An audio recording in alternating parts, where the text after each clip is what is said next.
Assalamualaikum warahmatullahi wabarakatuh. Selamat pagi teman-teman semuanya. Pada kesempatan kali ini saya akan melanjutkan pembahasan kita masih tentang konsep dan teori mengenai new product development. Ya. Saya share dulu PPT-nya.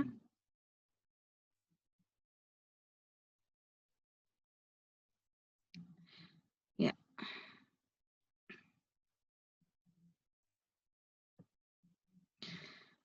Nah, kita masuk pada tahapan bagaimana mendesain proses dan produk itu sendiri. Oke, teman-teman, setelah kita melalui berbagai tahapan dalam pengembangan produk itu, sampai dengan akhirnya kita menemukan atau menghasilkan sebuah bentuk yang siap untuk dikomersialisasi, kita perlu juga untuk mendesain atau menyiapkan tempat produksinya, ya, jelas tempat produksinya dan juga bagaimana rancangan prosesnya. Nah, di sini maka materi ini berjudul dengan proses dan produk design. Proses desain itu merupakan sebuah bentuk dari perencanaan produksi, di mana rancangan produk dan rancangan proses adalah suatu kegiatan dari perencanaan produksi atau production planning. Nah, ini materi ini akan nantinya berkaitan erat dengan perencanaan proyek industri, gitu. Termasuk dalamnya adalah nanti kalau misalkan di dalam perusahaan itu ada divisi yang bernama Production Planning and Inventory Control, gitu ya. Nah, ketika kita ingin membuat sebuah perencanaan produksi, itu bisa dimulai dari pertanyaan-pertanyaan seperti berikut ini. Yang pertama,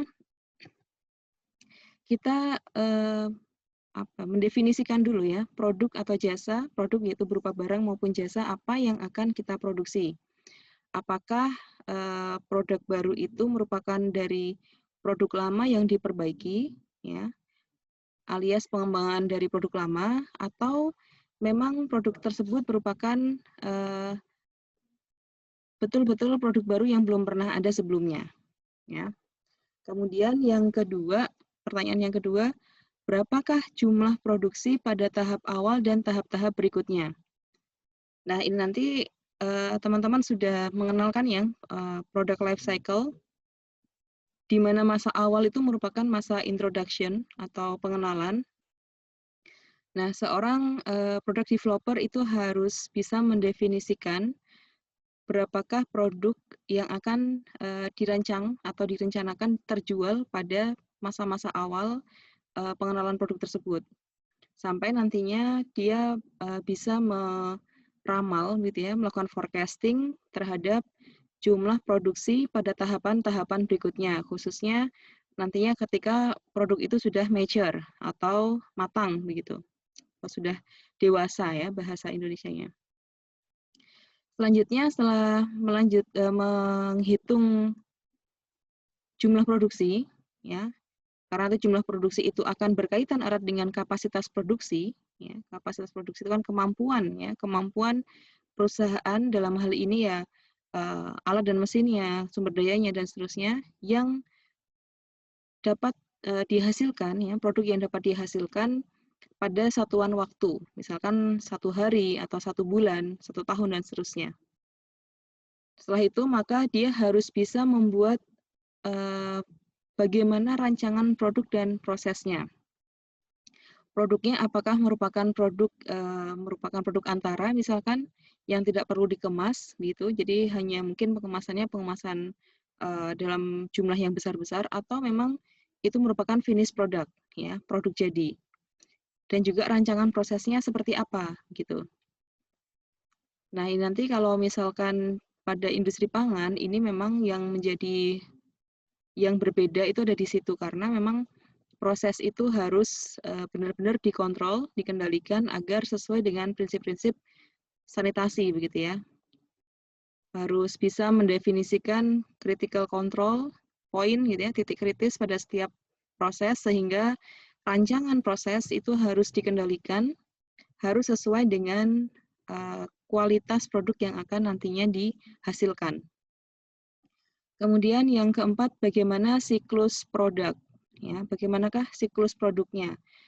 Apakah nantinya akan dirancang produk tersebut ada produk yang dirancang itu memang hanya mempunyai umur yang pendek begitu. Artinya perusahaan ini misalkan perusahaan baru ya, dia hanya ingin melakukan introduction ke pasar begitu. Mengenalkan bahwa oh ini saya adalah perusahaan baru dengan brand seperti X misalkan ya, brand X begitu.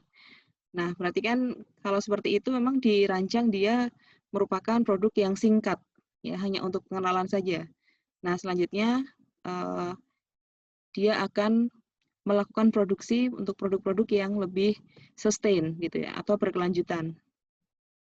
Nah, itu harus di-define ya, harus didefinisikan.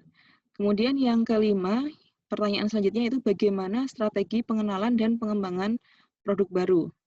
Ini merupakan kemarin yang saya titip ya ke teman-teman pada saat webinar ya dengan Prof. Maya begitu.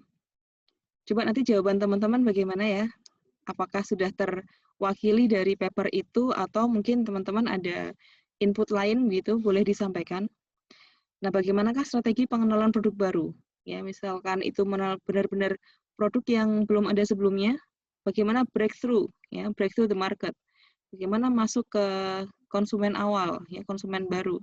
Seperti contohnya misal yang masih saya ingat ya, yang masih saya ingat itu seperti Ricis Nabati. Dulu waktu awal-awal begitu ya, belum ada produk ya, produk dengan rasa keju yang sangat enak begitu ya, dan itu kerenyahannya pun berbeda gitu. Nah, Ricis itu datang dengan konsep produk yang baru, dengan flavor yang baru, dan langsung boom gitu ya, langsung booming. Nah, itulah bagaimana strateginya Ricis begitu ya. Bagaimana strateginya Ricis. Bahkan ada juga produk-produk yang memang dia tidak menggunakan promosi begitu. Dia ingin mengenalkan ke pasar tapi tanpa promosi. Seperti contoh kalau dalam dunia digital ya, gadget seperti Xiaomi begitu ya. Xiaomi itu dia menekan biaya promosi sehingga produknya dia itu merupakan hasil pricingnya murah begitu, karena dia menekan biaya promosi. Nah, promosi itu maksudnya ya iklan, advertisement dan seterusnya. Dia lebih ke harga murah sehingga konsumen mudah tertarik dan produknya langsung boom gitu ya, langsung boom dan orang langsung berbondong-bondong. Oh ternyata memang dengan menawarkan fitur-fitur yang banyak dengan harga yang jauh lebih murah daripada pesaing-pesaingnya. Jadi kalau teman-teman nanti amatin ya, apakah ada iklan Xiaomi di TV maupun di advertisement yang lain gitu. Coba nanti dicek ya. Setahu saya sih tidak ada. Karena dia memang strateginya di situ. Oke, itu untuk perencanaan produksi. Nah, kemudian di dalam perusahaan itu yang merupakan pihak yang bertanggung jawab penuh dalam pengembangan produk adalah divisi R&D, Research and Development, penelitian dan pengembangan. Nah, untuk mengetahui produk apa yang akan diproduksi dilakukan melalui kegiatan penelitian dan pengembangan oleh tim R&D. Nah, ruang lingkupnya yaitu dia bekerja dalam manajemen produksi dan operasi. Sehingga R&D itu tidak hanya bekerja untuk skala lab ya, tidak hanya bekerja untuk bagaimana how to create new product, tapi dia juga harus bisa berkoordinasi dengan divisi produksi, dengan procurement dan seterusnya, agar dapat merancang sistem operasi yang efektif dan sesuai dengan spesifikasi produk. Nah, ruang lingkupnya yang pertama, R&D itu fungsi yang pertama yaitu research, yaitu penelitian, meliputi penelitian terapan, ya, applicable research gitu, dengan tujuan mendapatkan keuntungan komersial yang lebih baik, ya, lebih baik. Jadi memang riset itu selain dia juga mempertaruhkan idealisme dari perusahaan, dia juga dituntut untuk tetap memberikan profit yang lebih banyak kepada perusahaan. Kemudian untuk ruang lingkup yang kedua jelas dia melakukan pengembangan. Nah, pengembangan itu adalah kegiatan menindaklanjuti hasil penelitian untuk mendapatkan produk yang dapat diproduksi atau dapat dikomersialisasi. Jadi research itu adalah skala lab, lakukan penelitian-penelitian terapan. Penelitian terapan itu apa sih? Penelitian terapan itu ya penelitian yang dapat diaplikasikan langsung. Nah, lawannya adalah penelitian dasar. Kalau penelitian dasar itu masih yang awal-awal, misalkan mengidentifikasi kandungan atau sifat sifat kimiawi pada sebuah varietas durian X misalkan, yang belum pernah ada sebelumnya, itu merupakan penelitian dasar. Bagaimana teksturnya, bagaimana sifat antioksidannya, bagaimana kandungan-kandungan yang lain di dalamnya, itu merupakan penelitian dasar. Nah, kalau penelitian terapan itu merupakan penelitian yang dia sudah melakukan seleksi ya, menyeleksi dari penelitian dasar, dari info-info atau hasil-hasil penelitian yang sudah dilaksanakan di penelitian dasar. Seperti misalkan, oh durian ini lemaknya tinggi. Nah, berarti di penelitian terapan dia akan manfaatkan lemak yang tinggi itu pada durian dengan mengubahnya atau merekayasanya menjadi produk yang lain gitu. Nah, itu ya. Jadi R&D itu seperti itu. Jenis-jenis penelitian dalam manajemen produksi dan operasi, yang pertama bisa melakukan penelitian terhadap produk yang lama, yang sebelumnya. Jadi produk yang lama itu dievaluasi begitu, kemudian fungsinya adalah untuk meningkatkan mutu atau dapat diproduksi dengan biaya yang lebih rendah, ya, efisiensi produksi.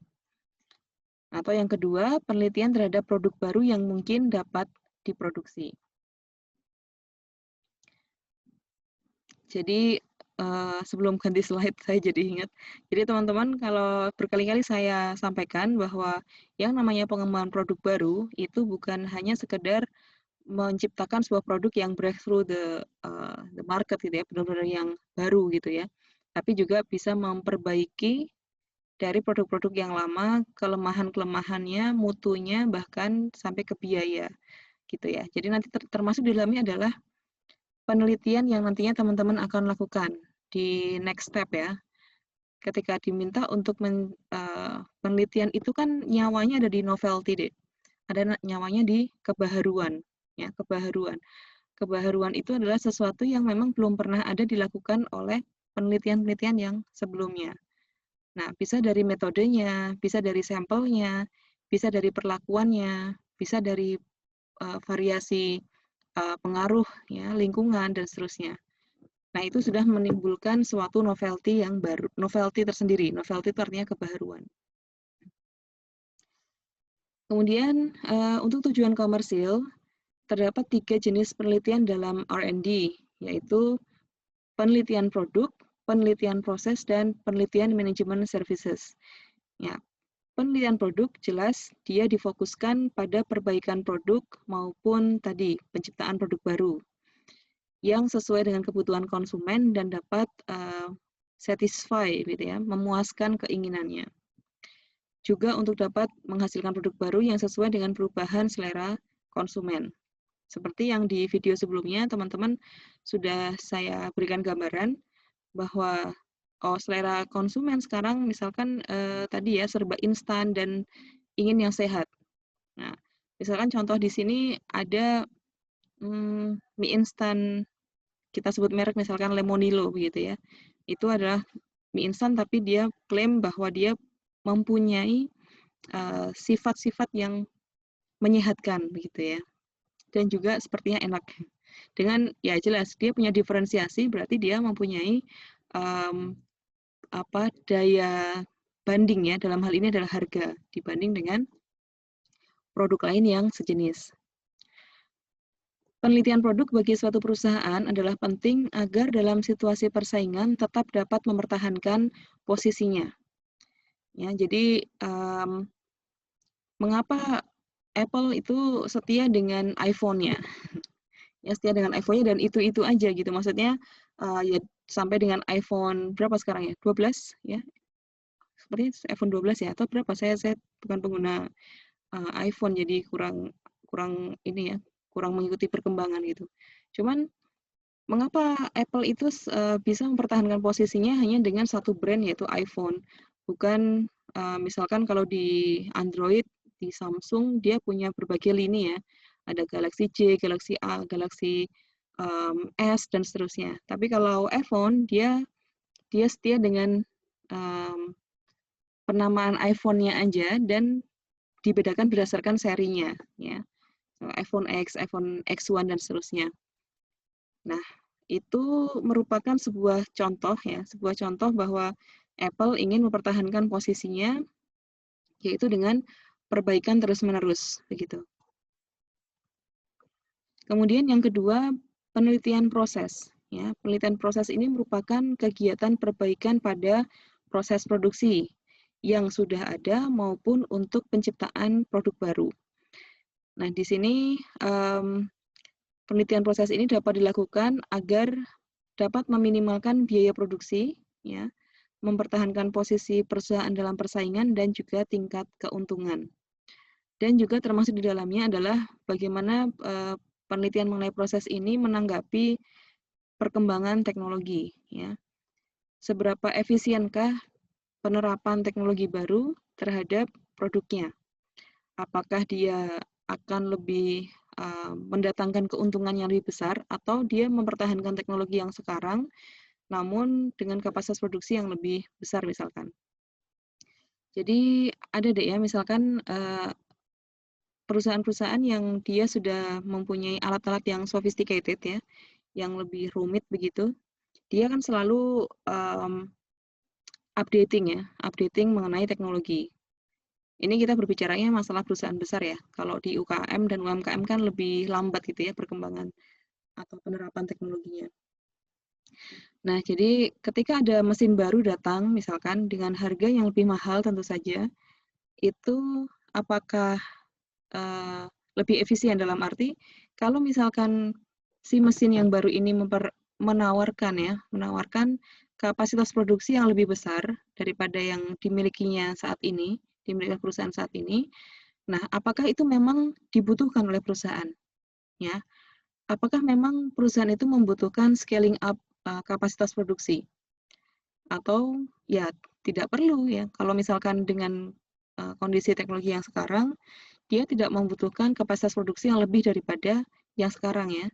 Sehingga kalau misalkan dia meningkatkan kapasitas produksinya, bisa jadi produknya tidak banyak, ada yang tidak terserap di pasar ya, dan juga biaya investment ya, maksudnya di investasi itu ya, biaya modalnya lebih besar dan juga mengurangi jumlah karyawan misalkan.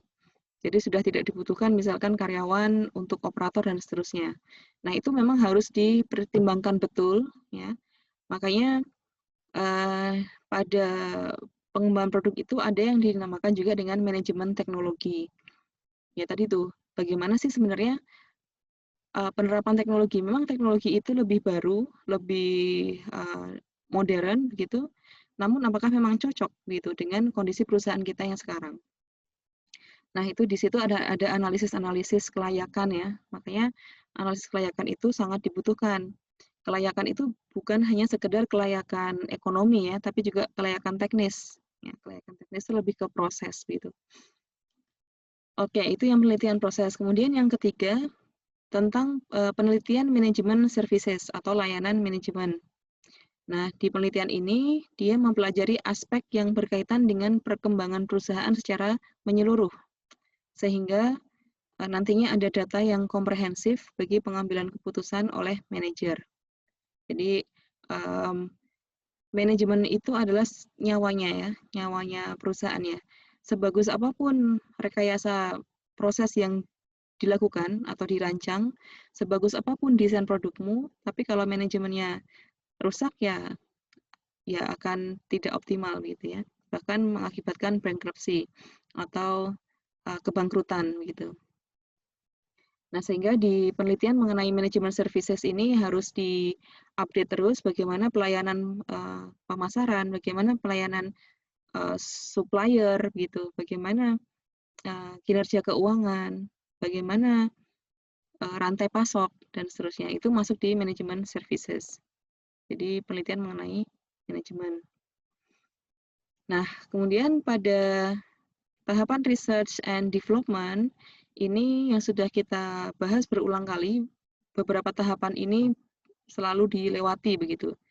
konseptual, definisi, dan pengembangan, realisasi. Nah, ini sepertinya tidak perlu saya paparkan lebih lanjut karena sudah saya jelaskan panjang lebar di video yang sebelumnya.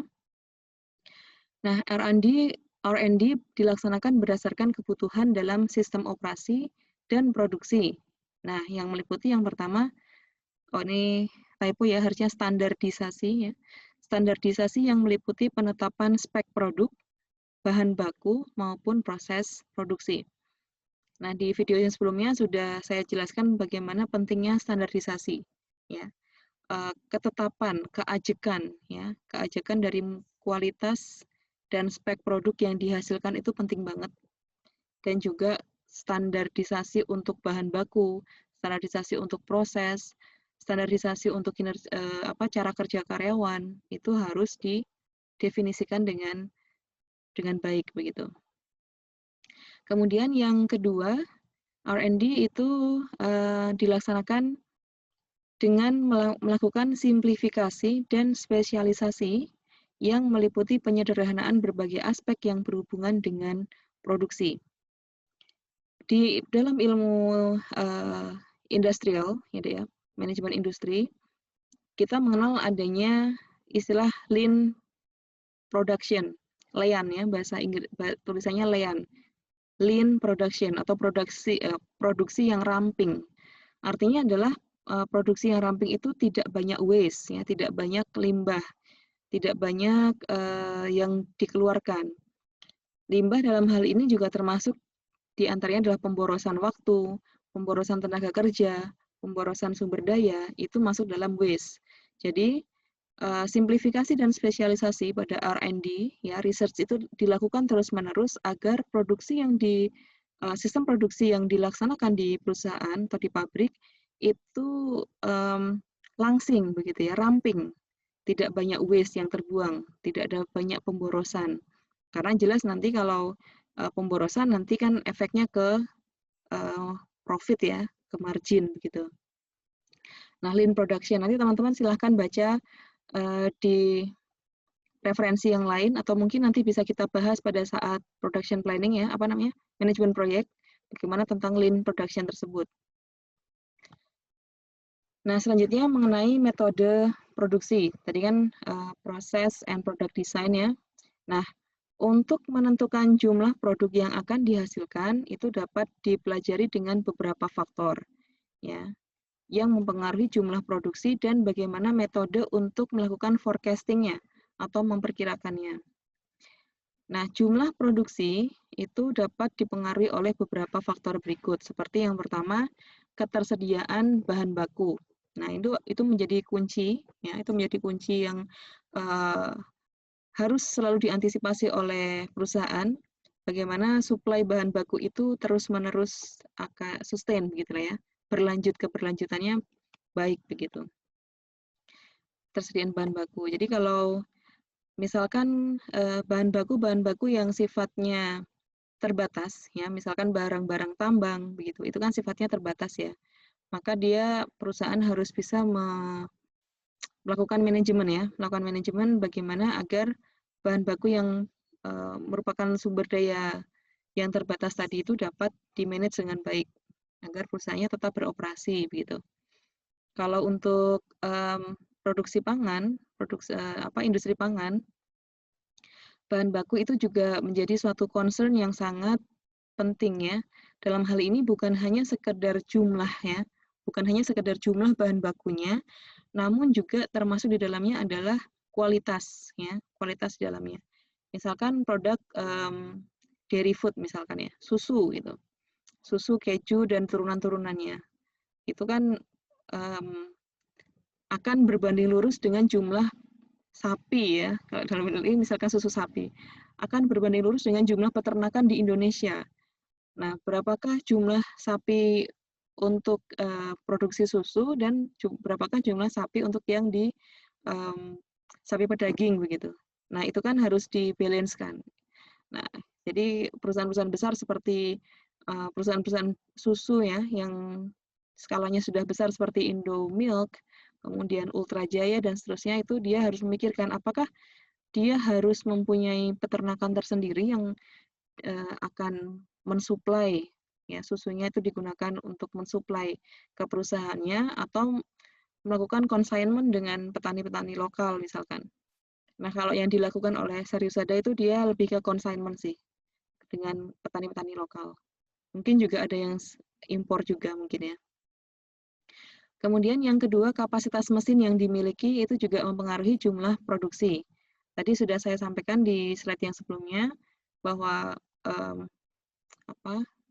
jumlah produksi yang dihasilkan, jumlah produk yang dihasilkan per menit ataupun per jam, per hari itu harus dihitung, dikalkulasi betul agar permintaan pasar itu sesuai dengan kapasitas produksi kita. Kalau memang kurang ya memang berarti harus ditambahkan mesin dengan kapasitas yang lebih besar atau bahkan mendirikan pabrik baru dengan kapasitas produksi yang lebih besar lagi begitu. Kemudian juga di dalamnya untuk dipengaruhi ketersediaan tenaga kerja, khususnya perusahaan-perusahaan yang dia padat karya, yang masih menggunakan tenaga kerja manusia yang secara utamanya begitu ya, itu harus dipertimbangkan betul. Karena memang ketersediaan di sini bukan hanya sekedar jumlah orangnya, tapi juga harga ya atau biaya tenaga kerja tersebut. Kalau biasanya di saat ini yang masih perusahaan yang masih menggunakan sistem padat karya itu seperti perusahaan rokok begitu. Itu kan dia mostly dia masih menggunakan tenaga kerja manusia untuk melinting ya, melinting rokok itu. Nah, itu harus diantisipasi betul dengan adanya gejolak politik maupun perundang-undangan itu berkaitan dengan biaya tenaga kerja itu sendiri. Maka kenapa kok kemarin itu saya pernah singgung di awal tentang Nissan, kenapa kok dia hengkang dari Indonesia dan kemudian tidak lama kemudian dia pindah ke Thailand dengan mendirikan produk baru. Produk baru, pabrik baru ya, pabrik baru. Karena memang di sana iklim politiknya lebih baik menurut Nissan ya, menurut Nissan, dan juga lebih ke tenaga kerja juga gitu, lebih tenaga kerja juga lebih murah, sumber daya juga mungkin lebih mudah diakses gitu. Jadi ketersediaan tenaga kerja ini juga ditentukan oleh hal tersebut. Sehingga mengapa perusahaan-perusahaan besar itu banyak beroperasi di Asia Tenggara khususnya ya, Asia Tenggara khususnya, itu karena memang kita mempunyai jumlah SDM yang banyak, otomatis SDM yang banyak itu tidak punya daya tawar yang lebih selain dia mempunyai harga yang murah. Ya. Kemudian yang keempat, jumlah produksi juga ditentukan oleh tingkat permintaan dari customer. Itu jelas ya, tingkat permintaan dari customer itu merupakan sebuah daya tarik ya. Kalau dulu teman-teman pernah saya singgung mengenai pull and push, tentang pull and push production gitu ya. Kalau pull itu berarti kan ditarik, artinya adalah permintaan konsumen itu menarik jumlah produksi ya, jumlah produksi dari produk tersebut. Kalau pull itu berarti perusahaan itu ingin mendorong pasar agar produknya dapat terjual gitu. Ya dengan bombardir harga yang murah, jumlah produk yang mudah ditemui dan seterusnya. Jadi pull dan push. Dan atau ketersediaan faktor produksi yang lain ya, yang misalkan modal itu juga mempengaruhi jumlah produksi, faktor produksi sumber daya alam itu juga mempengaruhi dan seterusnya. Nah, kemudian 3 pendekatan untuk memperkirakan jumlah produksi yang optimal, ya itu bisa digunakan 3 hal ini, yaitu pendekatan ekonomi mikro, ya, dan pendekatan BEP dan linear programming. Jadi kalau di ilmu manajemen industri itu bisa memperkirakan berapakah jumlah produksi yang optimal, atau biasanya disebut dengan optimalisasi. Nah, di linear programming, ya, dengan beberapa metodenya begitu, itu dapat memperkirakan jumlah produksi yang optimal pada sebuah perusahaan. Oke, kemudian ada beberapa pendekatan dalam kita melakukan pengembangan R&D ya. Rancangan produk dan rancangan proses itu merupakan 2 kegiatan yang saling mempengaruhi dan tidak dapat dipisahkan. Sehingga kalau kita ingin melihat menciptakan sebuah produk itu harus dilihat ya, apakah produk ini bisa layak diproses atau diproduksi atau tidak, begitu. Kemudian yang kedua, rancangan produk dan perkiraan jumlah produksi merupakan prasyarat proses produksi dan kunci bagi kelangsungan hidup perusahaan. Ya. Keputusan rancangan produk dan rancangan proses diserahkan kepada bagian operasi dalam bentuk spek produk dan proses produksinya.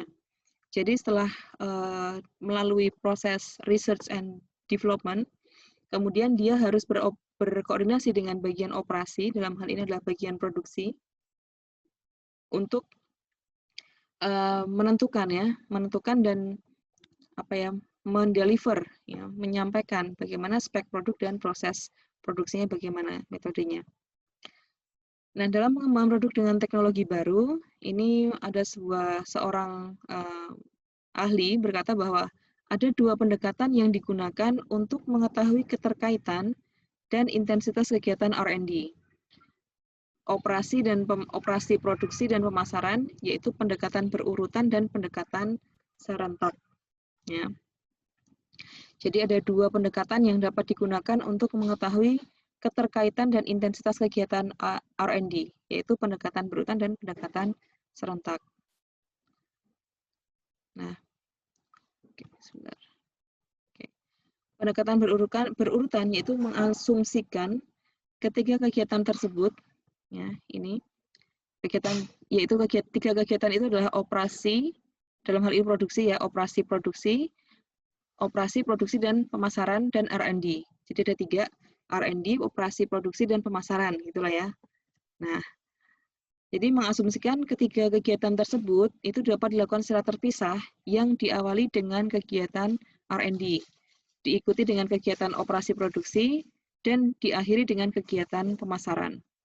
Jadi pendekatan berurutan itu artinya dia mempunyai urutan tertentu, yaitu dari proses research and development, kemudian diikuti kegiatan operasi produksi, dan diakhiri dengan pemasaran.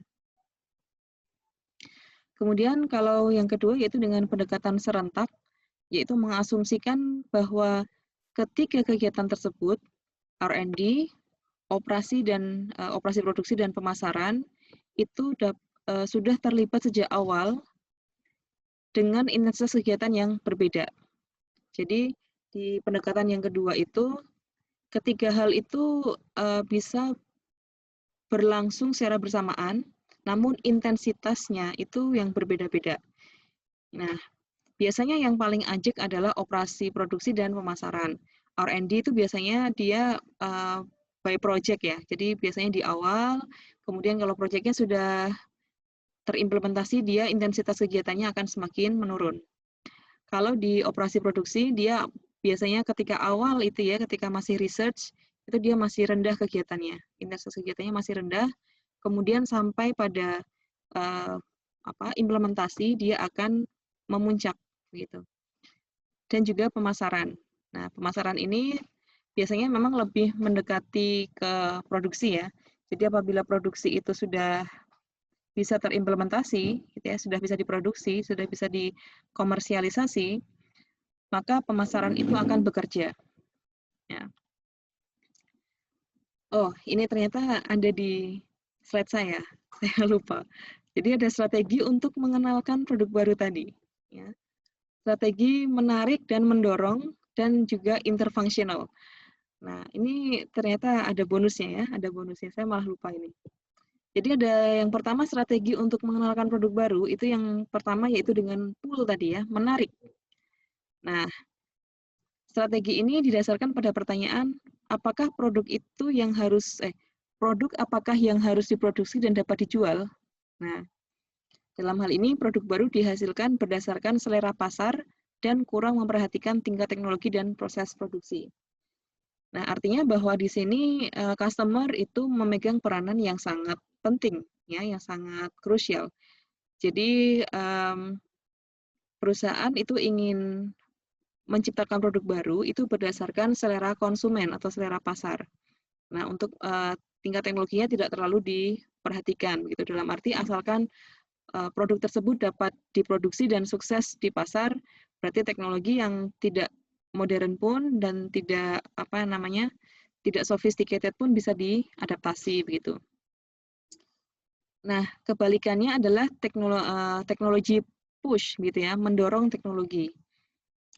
Nah, push ini dia didasarkan pada pertanyaan produk apakah yang harus dijual dan dapat diproduksi.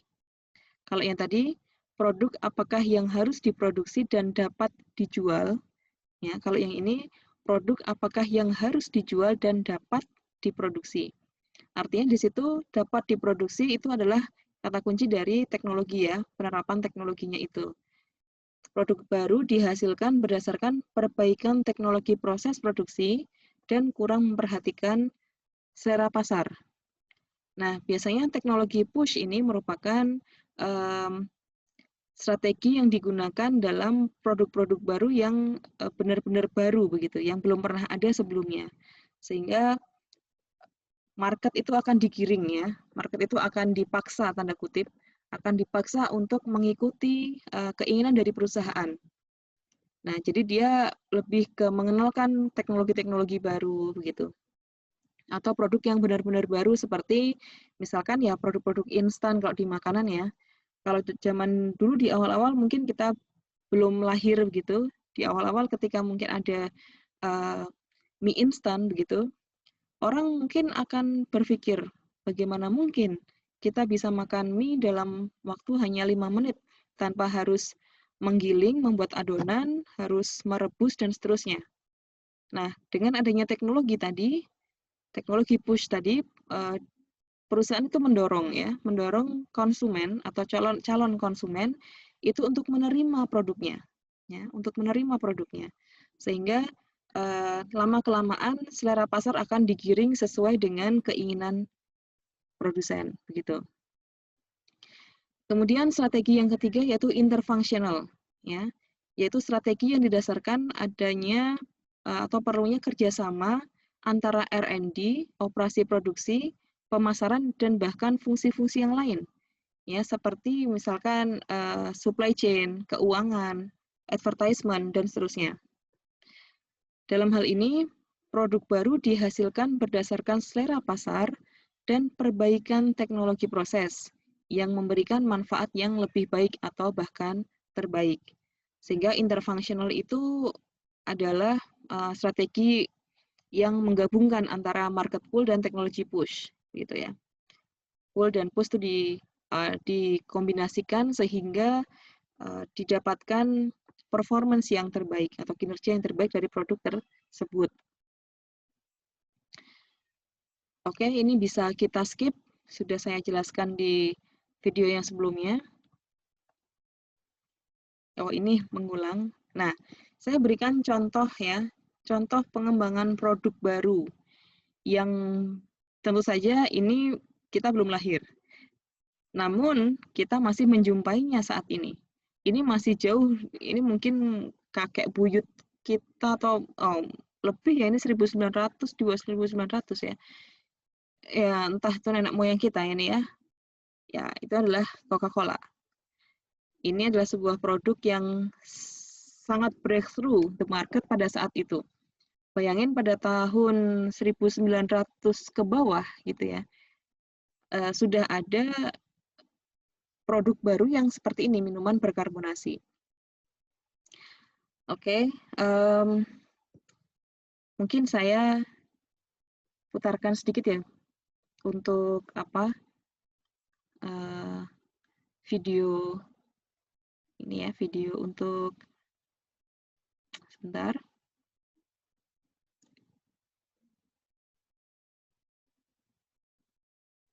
Ditunggu dulu.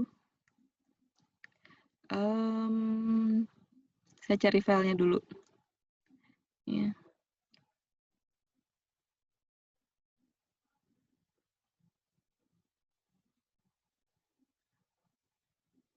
Sebentar.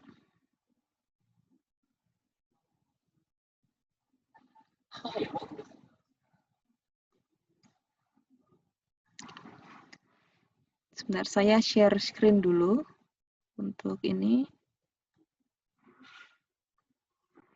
Ya, sudah terlihat ya? Thought Catalyst, I'm Charles Painter, and today we're going to be talking about the marketing campaigns of the Coca-Cola Company. Coca-Cola was first invented within an Atlanta-based pharmacy by Dr. John Pemberton in May 1886.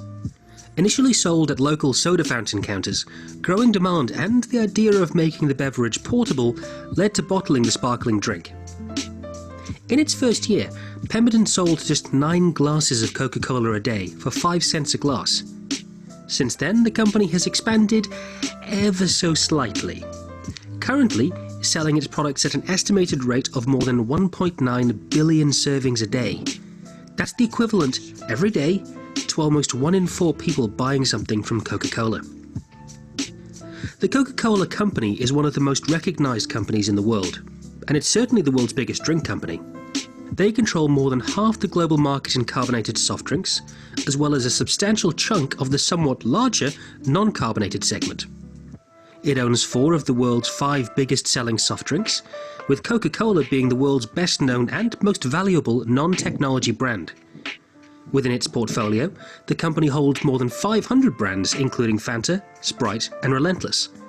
Within these, they produce over 3,500 varied products, spanning from sodas to bottled water to iced teas and coffees. Despite an estimated 94% of the world's population recognizing the red and white Coca-Cola logo, nearly 10% of their revenue, $41 billion, was spent on advertising and marketing campaigns last year. This astronomical $4 billion was spent on a diverse range of campaign tactics across multiple geographic regions. As with many things in the world, ironically, the companies that are the most well recognized possessed the highest budget for their advertising and public image. Luckily, this hefty budget allows Coke to experiment and get creative with their marketing, providing the opportunity to remind us why they're as successful as they are. Now, what is the Coca-Cola brand built upon? Well, it's this secret: training our brains to associate the brand with a good feeling, be that happiness, relaxation, friends, love, anything, rather than the soda itself that makes them good at what they do. Now, we're going to go through a few examples here. First of all, let's have a look at the 2015 Christmas advert. For many, the arrival of the iconic "Holidays Are Coming" Coca-Cola truck, it's a highlight of the period, building excitement for Christmas. The ad might be 21 years old, but interest in it shows little sign of diminishing as it brings out everyone's nostalgic side. The focus of last year's A Coke for Christmas ad follows a young boy who aims to spread the joy through giving Coca-Cola to those who are making Christmas a reality, including a dad, a shop assistant, and Santa Claus himself. Now, the important aspects of the advert is that it targets the whole family. The ability to provide the experience for the entire family is essential. The commercial itself closely follows Coke's primary principles in their advertising. Rather than attempting to sell a drink, Coke focuses on selling an abstract positive concept, such as happiness, family, and sharing. As we can see, Coke have become experts at selling these non-concrete conceptions. This year's video, like many before it, remains true to their core values that they use in their marketing campaigns year-round. Along with this, Coke modified their traditional formula for advertising, adopting a more multi-channel approach. Traditionally, video, print and physical advertising were the focal point of Coke's festive commercials. However, this year saw the addition of Coke TV and social media via hashtags and a Coke emoji. This was an attempt to broaden their influential radius. Now, the next example we're going to look at is called Share a Can. Now, Coke's Share Happiness campaign has been one of the key pillars of their advertising machine. This involved multiple previous strategies such as the Coke Hug Me machine and the hugely successful debranding tactic, which we'll talk about in a few minutes. However, the Coca-Cola Sharing Can may have successfully created the most literal rendition of sharing a Coke.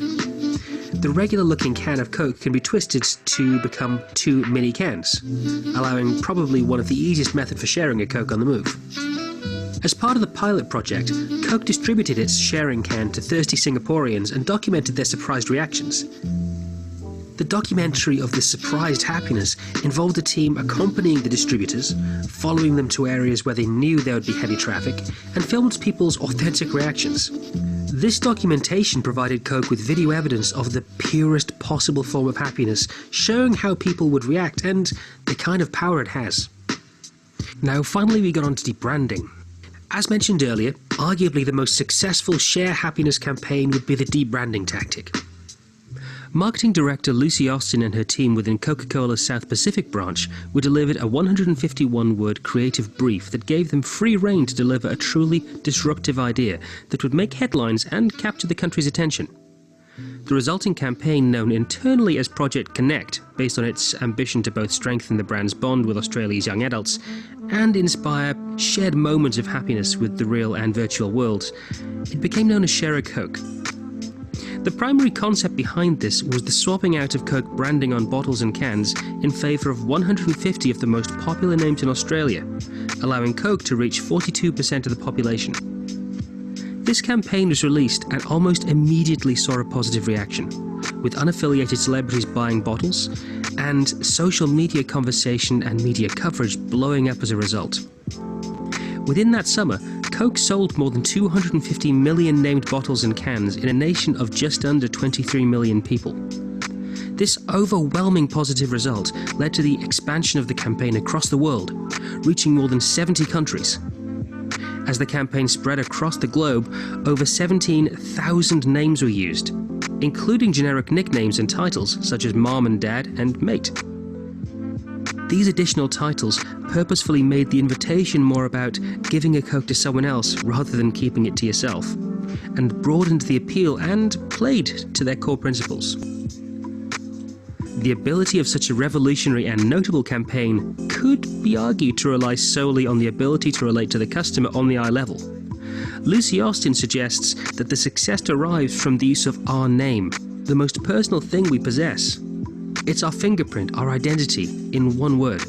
It can't get much more personal than seeing our name, our own unique identifier, on a bottle of Coke. The campaign capitalized on the global trend of self-expression and sharing, but it did so in an emotional way. Coke's advertising team have released its fair share of interesting campaigns, some with more success than others, but few could be called an outright disaster, with the possible exception of New Coke. The continued pursuit of alluring and revolutionary advertising tactics by Coke is sure to assist the sales of their products worldwide, and will not be likely to go anywhere anytime soon. As you can see, Coca-Cola have shown that by engaging with their customers and not just shouting from the rooftops about how great they are, they're able to grow year on year and build a brand loyalty and a brand awareness that you just don't see in many other sectors. And it's a lesson that a lot of companies could do with learning. We hope you've enjoyed this video.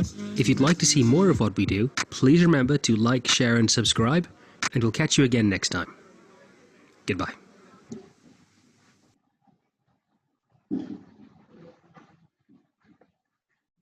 Okay,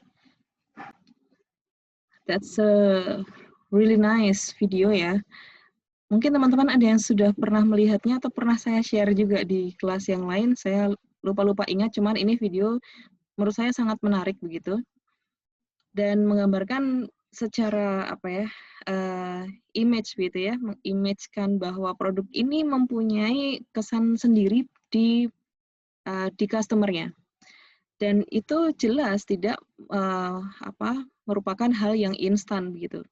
Nah, kita coba share lagi untuk PPT-nya. Nah, di sini teman-teman bisa melihat ya, perkembangan dari produk Coca-Cola itu sendiri sudah melalui 2 abad mungkin, ini ya, 1900 kurang sampai sekarang tahun 2000-an gitu. 2000 bahkan 2020, 20 years and ya mungkin 2 abad lebih gitu. Nah, di sini teman-teman bisa melihat perkembangan dari Coca-Cola itu sendiri, itu dari awalnya yang dia none gitu ya, dia belum pernah ada sebelumnya. Maka dia merupakan suatu bentuk teknologi push gitu. Memang dia di sini awalnya adalah si Coca-Cola ini adalah merupakan obat ya. Obat sebuah produksi dari sebuah perusahaan farmasi begitu. Kemudian dikembangkan menjadi sebuah produk minuman yang mempunyai branding yang sangat kuat melekat di masyarakat dunia, bukan hanya di Indonesia, itu sebagai produk yang mempunyai image friendship gitu, enjoy, apalagi tadi kegembiraan ya, happiness, family, friendship, dan seterusnya. Nah, pada tahapan yang sekarang, ya, sorry sebentar, sepertinya agak freeze, PPT-nya agak freeze, saya tutup dulu. Oke, saya share ulang. Ya, saya share ulang aja. Oke. Tadi slideshow-nya agak freeze. Nah, ini ya. Teman-teman kalau memperhatikan gitu ya, selain dari perkembangan jenis produknya, itu dia juga mengalami perkembangan kemasan begitu ya, dengan diferensiasi kemasan. Hingga saat ini itu sudah banyak sekali produk yang dihasilkan oleh perusahaan ini. Di situ disebutkan bahwa Coca-Cola owns 15 brands with retail sales exceeding $1 billion a year. Jadi Coca-Cola itu mempunyai ya owns gitu ya, memiliki 15 brand yang tingkat penjualannya itu senilai $1 juta setiap tahunnya. Oke, ini data tahun 2000 berapa ya? 18 mungkin ya. Nah, di sini berbagai pengembangan itu terus dilakukan. Nah, ini saya coba bacakan saja dari referensi yang saya dapatkan tentang perjalanan ya pengembangan produk dari brand Coca-Cola itu sendiri. Yang pertama adalah tahap pengenalan. Ya, Coca-Cola adalah minuman ringan yang berkarbonasi yang dijual di toko, restoran, dan mesin penjual di lebih dari 20 negara. Nah, minuman ini diproduksi oleh The Coca-Cola Company asal dari Atlanta, USA, begitu, dan sering disebut Coke, ya, sering disebut Coke. Awalnya dibuat sebagai obat paten saat ditemukan pada akhir abad ke-19 oleh John Pemberton. Coca-Cola akhirnya dibeli oleh pebisnis asal Greg Candler yang taktik pemasarannya berhasil membuat Coke itu mendominasi pasar minuman ringan dunia sepanjang abad ke-20. Ya, bayangin aja itu produk bisa bertahan selama itu. Perusahaan ini memproduksi konsentrat yang kemudian dijual ke pabrik Coca-Cola berlisensi di seluruh dunia. Jadi pabrik awal si Coke itu ya, itu dia memproduksi itu bibitnya atau konsentratnya, bukan dalam bentuk cairan, sehingga yang diekspor ke berbagai pabriknya di seluruh dunia itu adalah konsentratnya. Oke. Pabrik botol yang memegang kontrak eksklusif dengan perusahaan ini memproduksi produk akhir dalam bentuk kaleng dan botol dari konsentrat tersebut. Sehingga di masing-masing negara itu mereka mencampurkan konsentrat dengan air dan beberapa komposisi yang lain, gitu ya. Dicampur dengan air yang telah disaring dan pemanis. Nah, itu tahap pengenalannya seperti itu. Itu merupakan sebuah breakthrough juga ya. Jadi yang dijual, yang diekspor itu bukan air, karena jelas itu akan beresiko bocor di jalan, terus biaya transportasinya mahal, dan seterusnya. Nah, kemudian yang kedua itu Coca-Cola sudah masuk pada tahap pertumbuhan. Yang pertama pada tahun 1892 sampai 99 tadi, Pemberton menjual hak cipta Coca-Cola ke Candler, yang kemudian mendirikan perusahaan Coca-Cola pada tahun 1892. Kalau yang di slide ini tadi 1899 ya. Oke, mungkin itu sudah komersialnya ya. Kemudian upaya mengiklankan merek Coca-Cola ini pada mulanya tidak mendorong penggunaan kata Coke. Bahkan Coke itu C-O-K-E ya, Coke. Bahkan konsumen dianjurkan untuk membeli Coca-Cola dengan kata-kata berikut. Perusahaan Coca-Cola itu meminta konsumennya untuk bilang gini, mintalah Coca-Cola sesuai namanya secara lengkap. Nama sebutan hanya akan mendorong penggantian produk dengan kata lain. Ya. Tetapi konsumen tetap saja menghendaki kata Coke. Ya, dan akhirnya pada tahun 1941, perusahaan mengikuti selera populer pasar. Akhirnya tetap menggunakan kata Coke tadi. Tahun itu juga, nama dagang Coke memperoleh pengakuan periklanan yang sama dengan Coca-Cola.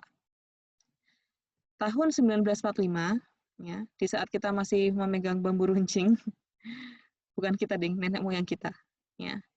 Coke resmi menjadi merek dagang terdaftar. Tidak hanya minumannya, botol Coca-Cola yang bentuknya khas juga terdaftar patennya pada tahun 1960. Ya. Coca-Cola pertama kali dijual dalam bentuk kalengan pada tahun 1955. Jadi tahun 1955 itu Coca-Cola itu sudah dijual secara kaleng ya. Setelah itu, Coca-Cola terus membuat pengembangan merek dan juga mengganti slogan-slogannya yang dinilai mampu untuk menyesuaikan dengan tren pasar pada saat itu. Nah, mungkin muncullah kesan-kesan tadi ya, friendship, happiness, enjoy, family, dan seterusnya. Pada tahun 2000-an, pada tahun 2000 khususnya ya, The Coca-Cola Company merupakan pabrik minuman ringan berkarbonasi terbesar di dunia. Meskipun produk ini telah memiliki sejarah yang panjang, akhir-akhir ini mereka terjebak dalam kesulitan finansial karena kesalahan strategi dalam penentuan elemen harga.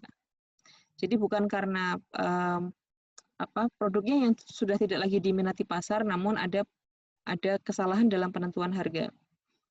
Pada masa sekarang, The Coca-Cola Company adalah produsen terkemuka di dunia, pemasar dan distributor non-alkohol minuman konsentrat dan sirup. Karena produk yang dijualkan pada akhirnya sampai dengan saat ini itu kan tidak hanya The Coke aja ya, tapi ada Palpi, ada Fanta, ada Ades dan seterusnya. Perusahaan dan anak perusahaan mempekerjakan hampir 31.000 orang di seluruh dunia. Sirup, konsentrat, dan minuman untuk basis Coca-Cola, merek unggulan perusahaan, dan lebih dari 230 lainnya, perusahaan minuman ringan merek yang diproduksi dan dijual oleh Coca-Cola Company, dan anak perusahaan di hampir 200 negara di seluruh dunia. Ya, bisa dibayangkan ya, betapa besarnya itu, betapa matangnya produk tersebut. Kemudian di tahap pendewasaan atau kematangan, Coca-Cola itu cenderung tidak ada peningkatan. Ya, jadi pada saat mature ya, tumbuh itu kan naik ya, di kurva siklus produk itu kan naik.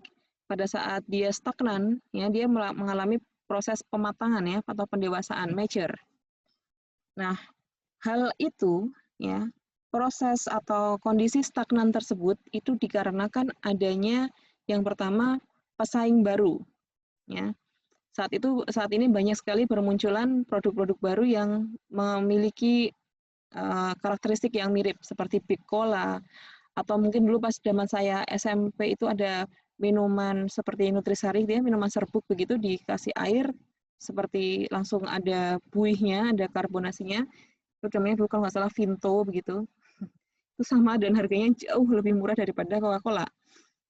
Nah, persaingan dengan produk baru yang sejenis itu, mau tidak mau dia akan berhadapan head to head dengan harga. Ya. Kalau kemasan Big Cola itu 3.000, sementara Coca-Cola 4.000, hampir 5.000 begitu. Hampir 2 kali lipatnya. Ya, orang pasti lebih berpikir untuk lebih yang mana yang lebih murah. Mereka ignore terhadap maybe komposisinya mungkin ya. Oke, kemudian yang kedua, dikarenakan juga proses stagnan itu karena adanya kejenuhan customer, ya. Jadi kejenuhan konsumen, kejenuhan akan minuman berkarbonasi karena adanya banyak statement ya dari ahli gizi maupun orang-orang yang melakukan penelitian bahwa Coca-Cola dan minuman ringan berkarbonasi lainnya itu dapat berbahaya jika dikonsumsi secara berlebihan. Lebih kepada kandungan gula ya, pemanis di dalamnya. Jadi banyak orang yang sudah jenuh dan mulai memikirkan tentang apa yang mereka makan dan mereka minum. Ya, lebih ke awareness gitu. Kemudian yang ketiga, strategi pemasaran yang kurang efektif. Nah, strategi pemasaran Coca-Cola itu dinilai sudah kuno begitu. Dengan inovasi dan ekspansi yang lambat dalam mengatasi pesaing dan memenuhi keinginan pasar. Nah, maka dia sebenarnya membutuhkan penyegaran begitu ya. Banyak yang harus dibenahi dalam strategi perencanaan dan pemasarannya. Nah, kemudian pada saat tahap mature tersebut, ternyata perusahaan itu tidak bisa mempertahankan kondisinya lebih lambat ya, lebih lama begitu. Sehingga dia mau tidak mau mengalami proses tahap penurunan atau declining. Pada tahun 2003, Pusat Sains dan Lingkungan di Amerika atau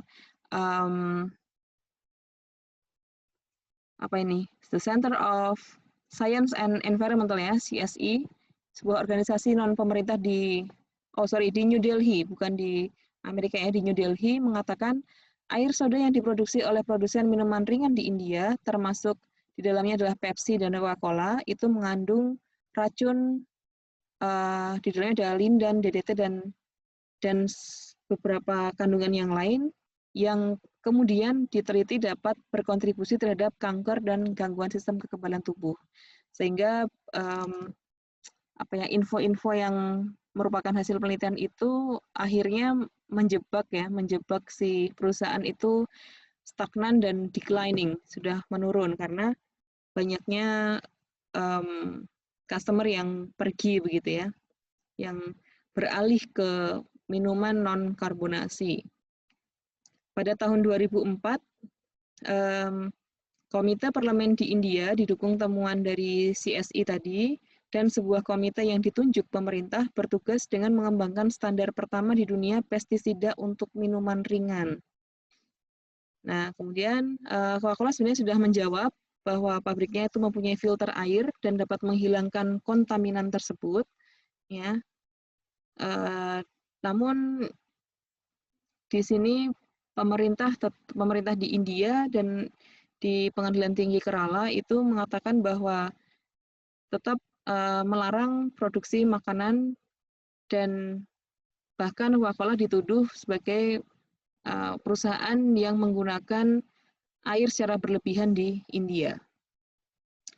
Nah, itu sekelumit perjalanan dari kisahnya si Coca-Cola itu sendiri, dari mulai tahap pengenalan, introduction, kemudian pertumbuhan. Nah, pertumbuhan itu kan harus dijaga terus ya, agar naik terus ya. Jangan sampai dia ke tahap yang stagnan atau yang tadi kita sebut dengan mature ya, kedewasaan. Bahkan jangan sampai kita terjebak untuk pada posisi sampai ke decline, karena untuk sampai tahapan decline itu untuk naik lagi memang harus membutuhkan effort yang lebih begitu. Nah, jadi ini teman-teman bisa dilihat ya bahwa perkembangan kita bisa belajar dari sini, terlepas dari sekarang kondisinya brand tersebut itu decline begitu, tapi ini merupakan sebuah pembelajaran yang sangat berharga bagi kita, bahwa pengembangan produk itu bukan hanya seperti menciptakan sebuah produk yang baru saja, tapi juga kita bisa memvariasikannya. Termasuk di dalamnya adalah portion ya, portioning, sizing ya. Jadi kalau tadi dia Coca-Cola menawarkan size yang beberapa size ya, seperti yang besar itu ya, big, yang ukuran 2 liter mungkin ya, 1 liter atau 2 liter ya itu. Kemudian ada yang ukuran kaleng, ada yang ukuran sekali minum menggunakan botol dan seterusnya. Dan bahkan yang tadi ukuran kaleng ya, yang ukurannya lebih kecil dan dapat sharing dengan teman atau orang lain begitu. Nah, bahkan ini dia punya brand-brand seperti Powerade, Minute Maid, bukan Palpi ya, Minute Maid ya, saya salah tadi ya. Palpi juga ding ya. Oh ini Palpi itu punya Minute Maid ya, saya lupa. Ya Palpi itu punyanya Minute Maid ya. Lebih ke brandnya Minute Maid dan kemudian diakuisisi oleh Coca-Cola, Fresti, kemudian dan mungkin beberapa brand lain yang di luar dari negara Indonesia yang tidak masuk ke Indonesia dan kita tidak tahu brand namanya, seperti misalkan Dasani sepertinya tidak masuk Indonesia, Georgia tidak ada, Sokenbica tidak ada, Del Valle itu juga tidak ada. Nah, oke. Begitu teman-teman ya. Bagaimana saya ingin di awal itu menyampaikan konsep dan teori mengenai pengembangan produk baru. Di dalamnya nanti tadi sudah saya sampaikan contoh-contohnya juga. Semoga teman-teman bisa memahami proses pengembangan produk baru itu, sehingga nantinya teman-teman ketika berkeinginan ya untuk membuat sebuah produk baru itu punya gambaran yang lebih jelas, dan jangan sampai kita terjebak pada kondisi yang stagnan ya. Pertahankan bahwa produk kita nantinya tetap bertahan di pasar, jangan sampai konsumen itu jenuh dan akhirnya lari begitu ya, atau loyalty-nya luntur begitu, kesetiaannya luntur. Nah, begitu ya teman-teman, semoga dapat dipahami. Silahkan berikan feedback, komen, ataupun pertanyaan pada materi ini. Selamat belajar. Assalamualaikum warahmatullahi wabarakatuh.